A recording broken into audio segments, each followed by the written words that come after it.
इस खबर में बात बाबा रामदेव से जुड़ी हुई और केंद्र में है शरबत और है हाईकोर्ट में पड़ी डांट और एक और खेद। पूरी कहानी क्या है, आइए जानते हैं।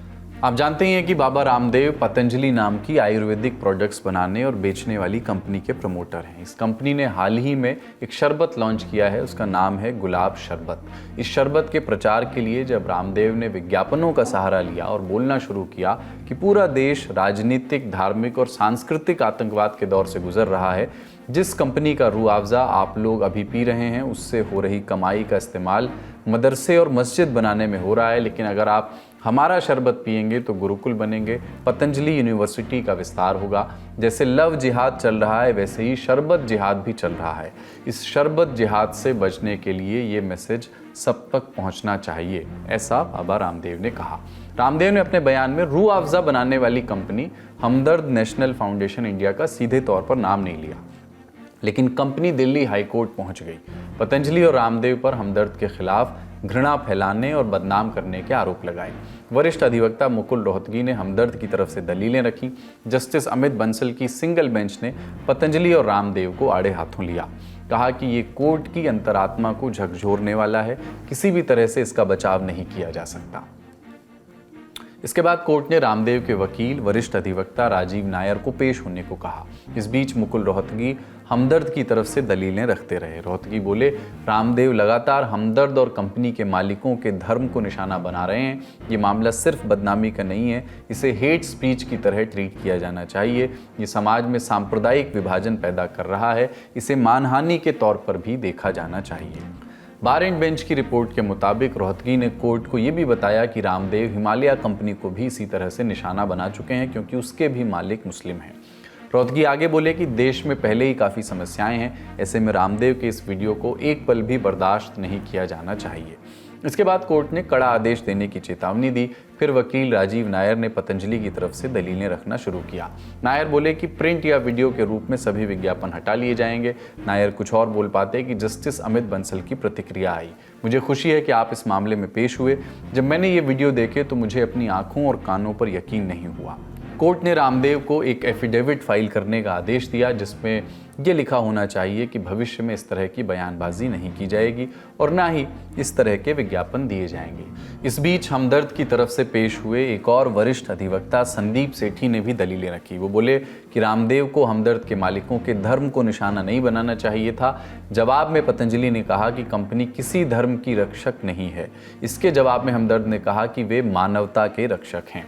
पतंजलि ने अपनी दलीलें जारी रखी। कंपनी ने कहा कि रामदेव को राजनीतिक राय रखने से रोका नहीं जा सकता। कोर्ट ने कहा कि रामदेव अपनी राय अपने दिमाग में ही रखें, इसे जाहिर करने की ज़रूरत नहीं है। इस पर पतंजलि की दलील आई कि रामदेव किसी धर्म के खिलाफ नहीं, अदालत का आदेश एफिडेविट में ऐसा लिख करके दें। इस बीच मुकुल रोहतगी ने एक पुराने मामले का जिक्र किया, जिसमें रामदेव का सामना इंडियन मेडिकल एसोसिएशन यानी IMA से हुआ था। रोहतगी ने कहा कि एलोपैथी को निशाना बनाने के लिए रामदेव को पहले भी सुप्रीम कोर्ट से फटकार मिल चुकी है। रोहतगी बोले कि इससे पहले कि ये समस्या विकराल हो जाए, इसे रोकने के लिए सख्त कदम उठाने होंगे।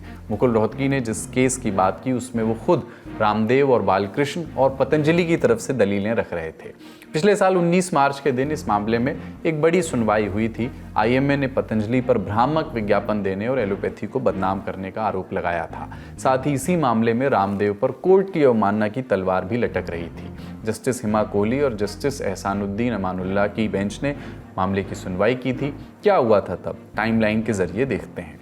IMA ने 17 अगस्त 2022 को सुप्रीम कोर्ट में एक याचिका लगाई। कहा कि पतंजलि ने कोविड वैक्सीनेशन, इसके इलाज के संदर्भ में एलोपैथी के खिलाफ नेगेटिव प्रचार किया है। ये भी कहा कि आयुर्वेदिक दवाओं के जरिए कुछ बीमारियों के इलाज का झूठा दावा किया, जैसे डायबिटीज़, मोटापा और लिवर से जुड़ी बीमारियां।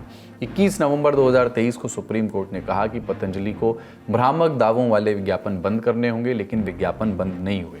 इस बीच रामदेव और बालकृष्ण ने एक प्रेस कॉन्फ्रेंस की, फिर से उन्हीं दावों को दोहराया। IMA ने कोर्ट में कहा कि पतंजलि की तरफ से ऐसे विज्ञापन बंद नहीं हुए हैं। अखबारों में छपे कुछ विज्ञापन कोर्ट के सामने रखे गए। कोर्ट ने इनका गंभीरता से संज्ञान लिया। फरवरी 2024 में सुनवाई के दौरान कोर्ट ने पतंजलि और उसके मालिकों से पूछा था कि उनके खिलाफ अवमानना का केस क्यों न चलाया जाए, क्योंकि कोर्ट के आदेश के बाद भी इस तरह के विज्ञापन जारी रहे। फिर अगली सुनवाई 16 अप्रैल को हुई, जिसमें रामदेव और बालकृष्ण ने कोर्ट से माफ़ी मांगी, लेकिन बेंच ने माफ़ी को अस्वीकार कर दिया। रामदेव बोले कि जो भी हुआ वो अति उत्साह में हो गया, कहा कि आगे ऐसा नहीं होगा। आगे की सुनवाइयों में ये तय हुआ कि पतंजलि की तरफ से अखबारों में माफ़ी छपवाई जाएगी। माफ़ी छपी और 13 अगस्त 2024 के दिन ये केस बंद हो गया।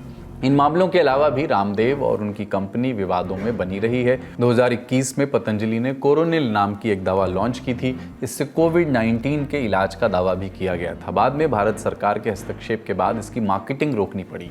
सरकार ने तब ऐसा कहा था कि ऐसा कोई डेटा नहीं है जो दिखाता हो कि इससे कोरोना का इलाज हो सकता है।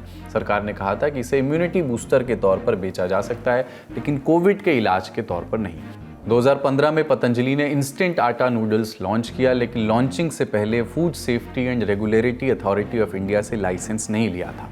नियम तोड़ने के लिए लीगल नोटिस मिला उनको। 2015 में कैंटीन स्टोर्स डिपार्टमेंट ने कहा कि पतंजलि का आंवला जूस पीने के लिए अनफिट है।